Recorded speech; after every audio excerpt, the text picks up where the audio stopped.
Hey watercolor wizards, Hajra here. Hope you had a chance to check out my 12 silly chick doodles along with their own kooky personas in my previous video. But I couldn't let it stop there. I ended up having to paint these guys. I used aqua bricks because the clean, opaque, and velvety colors were perfect for anything Easter themed. I started with the yellow for all the chicks first. Nice to get the foundation color of the piece down so I could start planning what contrasted well with the yellow. Plus, doing it all in one go ensures all the chicks are the same yellow hue and intensity. I wet the chicks with water first, then dropped in the yellow so it gave soft, fuzzy edges. I made sure to leave some areas white for nice highlights because I knew I wasn't going to do any shadow colors in the chicks, and the white highlights provided great value contrast.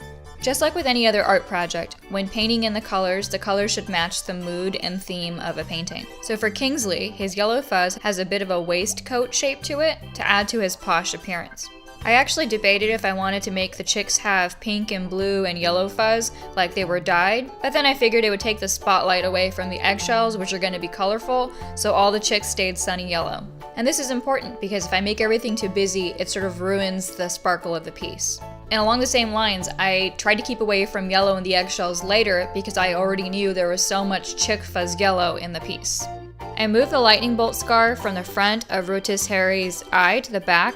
It's still his forehead because he's a bird. I like the second position better, but of course, covering up the permanent marker lines from the first time was a real hassle. I ended up using a white gel pen and then yellow over it and then scrubbing it off and covering it and scrubbing it off again. I'm not a beginner, so I know not to do this, but it's like picking at a scab. Even if you know the right thing is to leave it alone, sometimes your pickiness gets the best of you and makes an ugly thing uglier. Harry will just have to have an even more marred forehead. I suppose being a living Horcrux might do that to you anyway. Quickly doing the beaks in with an orange mix.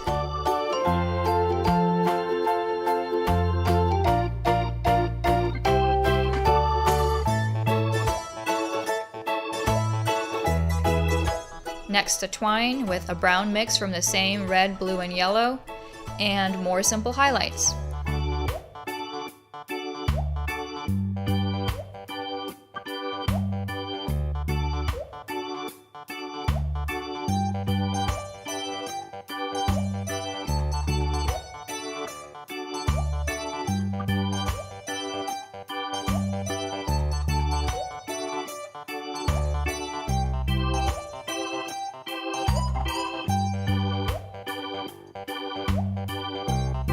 Now all that's left is the fun and colorful eggshell decorations. Let's start with Simplekin's. Yellow for his dinged crown and an innocent baby blue eggshell with magenta zigzags fits his personality.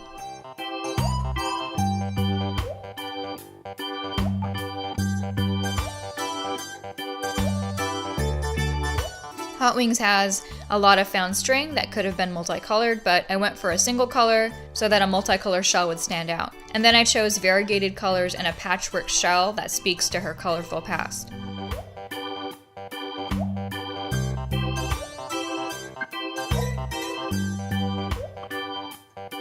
Clucky gets teal stripes, a plastic color, and grounded, calming horizontal lines to signal his dependability and goodness as a birds' rights activist.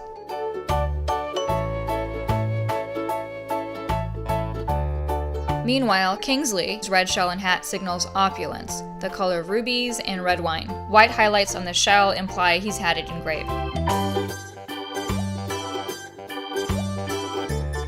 Chiquette has a red bow for girlish allure, and the vertical lines on her shell indicate tension, and the dashed lines that she lacks solidarity. Again, matches her personality, she's searching and confused.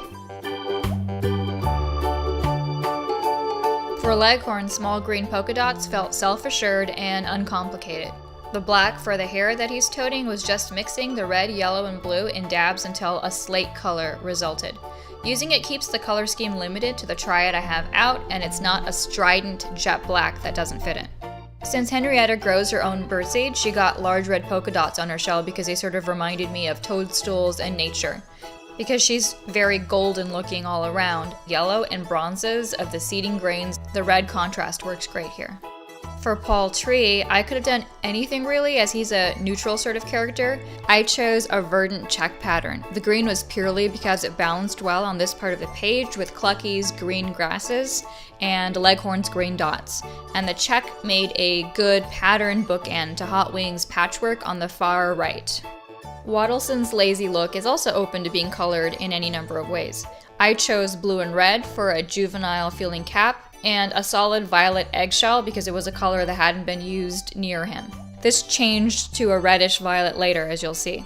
Egna was a delight to embellish. The cool magenta color was perfect for her feminine scarf, and then I used it in some of her flowers for some harmony, and contrasted it with some pastel blue, and then red for some warmth. Her shell had to be green to symbolize her green thumb, and also the hidden stems of the blooms at the top of her shell. Again, I paid attention to the green in balance to the other green areas on the page.